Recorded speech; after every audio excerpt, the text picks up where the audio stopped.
नमस्कार. इंग्रजी बोलताना किंवा लिहिताना काही छोटे छोटे शब्द असतात जे खरं तर वाक्याला पूर्ण अर्थ देतात. त्यांनाच प्रेपोजिशन्स म्हणतात.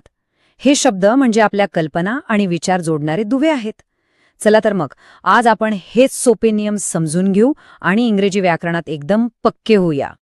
बरं, सुरुवात एका अशा प्रश्नाने करूया जिथे अनेक जण चुकतात. I am at the library आणि I am in the library यात नेमका फरक काय आहे?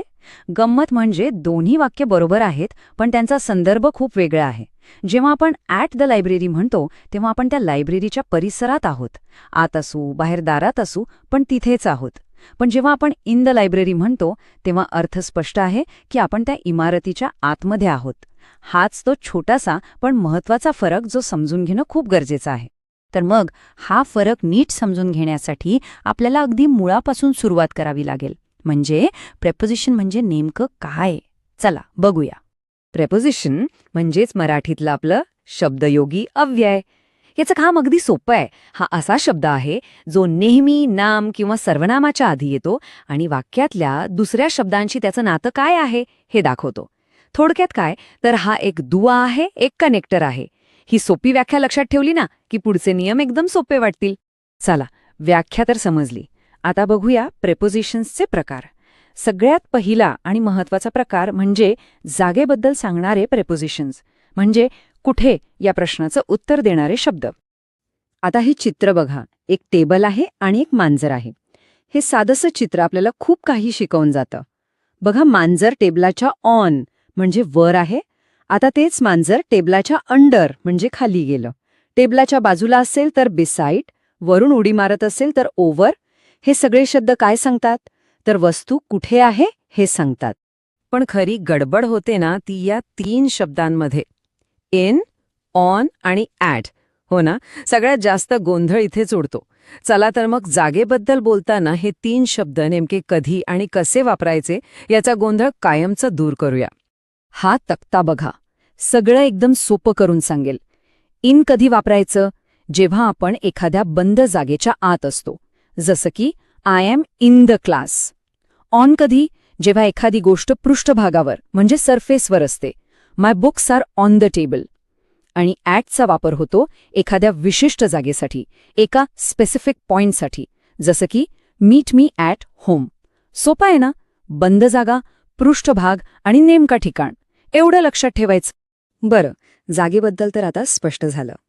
आता वळूया पुढच्या प्रकाराकडे. हे प्रेपोजिशन्स आपल्याला कधी या प्रश्नाचं उत्तर देतात, म्हणजे वेळेबद्दल बोलणारे शब्द. आणि गंमत बघा, इथे पण तेच 3 शब्द परत आले, इन, ऑन आणि ॲट. पण आता त्यांचं काम बदललंय. आता ते वेळेबद्दल बोलणार आहेत. इन वापरलं जातं मोठ्या कालावधीसाठी, जसं की महिना, वर्ष किंवा सकाळ दुपार. ऑन वापरतो आपण विशिष्ट दिवसासाठी किंवा तारखेसाठी, जसं की मीट मी ऑन संडे. आणि ॲट वापरतात अगदी अचूक नेमक्या वेळेसाठी, जसं की I go to school at 10 o'clock. जागा झाली, वेळ झाली. आता तिसरा आणि शेवटचा महत्त्वाचा प्रकार, दिशा आणि हालचाल. हे शब्द आपल्याला सांगतात की एखादी गोष्ट कुठून सुरू होऊन कुठे चाललीये. इथे काही खूप कॉमन शब्द आहेत. टू म्हणजे एका ठिकाणाकडे जाणे, she goes to school. From म्हणजे कुठून तरी येणे, I work from home. Into म्हणजे बाहेरून आतमध्ये जाण्याची क्रिया, जसं की he jumped into the well. Across म्हणजे ओलांडून पलीकडे जाणे, my village is across the river. आणि अप आणि डाऊन तर अगदी सोपे आहेत, वर आणि खाली. ठीक आहे, नियम तर बरेच झालेत, पण ते डोक्यात बसलेत की नाही हे कसं कळणार? त्यासाठी थोडा सराव तर करायलाच हवा. चला तर मग बघूया आपल्याला किती समजलंय. तयार? पहिला प्रश्न, the cat is running blank the mouse. मांजर उंदराच्या मागे धावते. काय येईल इथे? बरोबर, उत्तर आहे after. The cat is running after the mouse. पुढचा प्रश्न, mobile is blank the table. Mobile कुठे आहे? आठवा तो पृष्ठभागाचा नियम.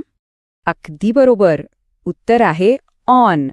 Mobile is on the table, कारण मोबाईल टेबलाच्या सरफेसवर आहे.